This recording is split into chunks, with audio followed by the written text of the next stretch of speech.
প্রিয় দর্শক, আমরা চলে এসেছি আরো একবার সাহিল মোহাম্মদের কাছে।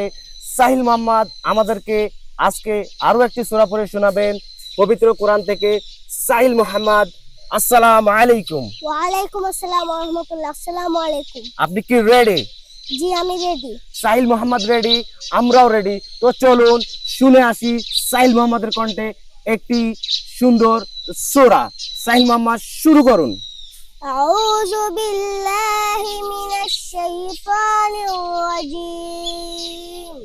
বিসমিল্লাহির রাহমানির রহিম।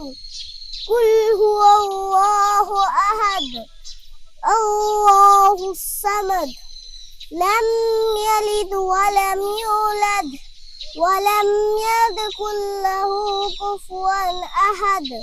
মাশাআল্লাহ, আমরা অত্যন্ত সুমধুর কণ্ঠে সাহিল মোহাম্মদের কণ্ঠে শুনলাম একটি সূরা, পবিত্র কোরআন থেকে তেলাওয়াতকৃত একটি সূরা।